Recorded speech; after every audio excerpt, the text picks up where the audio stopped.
So back again today. I know it's only one day later, but we have some more really exciting news to share with you. So today, the King Street pilot project kind of got its official endorsement to be made permanent. Now this is really big news for kind of a few reasons.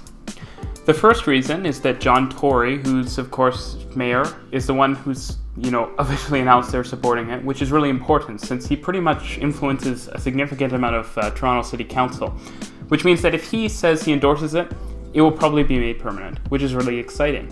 Now, the King Street pilot project has had some kind of critics, but largely it's just kind of NIMBYs and local businesses that weren't really willing to try something different or adapt, and who kind of assumed that in the downtown of one of North America's largest cities, people could only get to their restaurants by driving and parking right in front of them.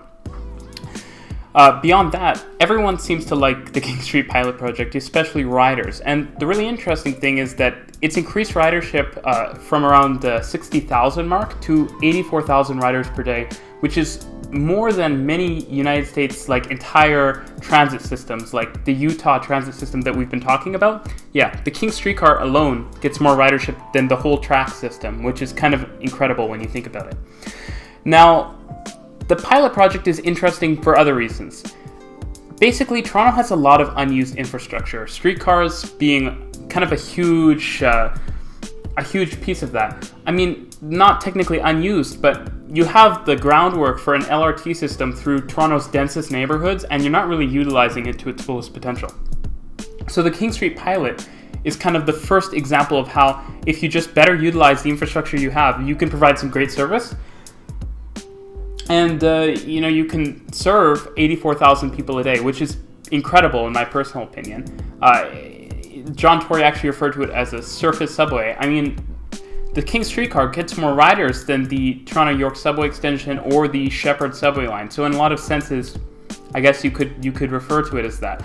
Now, the exciting thing is, since now it will be permanent, we'll be seeing better platforms put in, which improves the accessibility, because currently you have to use the kind of two-way ramp to allow wheelchair users and other mobility device users onto the streetcar. And so if you can do a little curb bump out, which we've seen in, for example, New York, then you would only need to use the one-level ramp, which I believe would speed up boarding, so that would be positive. And then also you'll see kind of the streetscaping and maybe some of the other markers, etc., become permanent, and you might see a bit more enforcement, like some automated traffic cameras, which is something that I'm sure a lot of us would like to see, because people shouldn't be breaking the rules. The King Street pilot is for streetcars, much how every other road is prioritized for cars. So I think that catching the rule breakers is a really important part. Now, beyond that, it's also exciting, of course, to see that the entire route is accessible, because it's just utilizing the new Flexity streetcars, and I guess it's an exciting day in Toronto. It's also awesome because it's kind of the first rapid transit line in Toronto. Well, it's, I guess, one of the only transit lines in Toronto with this much ridership that's going to operate 24 hours a day, since the King car does operate 24 hours a day. So imagine how useful it would be if, for example, the subway ran 24 hours a day. I just think it's a great way of kind of invigorating the downtown of Toronto, as well as kind of the periphery, so the east and west, like Liberty Village area, and kind of east to the Donlands, Distillery District area. It's fantastic to see kind of more service going out that direction. So I think that is it for today. I hope you guys enjoy these kind of news style videos. We're going to be doing a lot more of them, kind of when major announcements happen, and I think this certainly qualifies as a major announcement, given the sad state of transit in Toronto and how little is currently being built, but a lot is on the horizon, indeed. We might make a video discussing that in this kind of style. I also wore a shirt with no stains around the neck today, since some people were complaining about that in the comments. I don't know what to say about that, but yeah, we'll probably be doing a lot more content like this. If you enjoyed it, please comment down below. I love to go into discussion with people in the comments, so that's always great.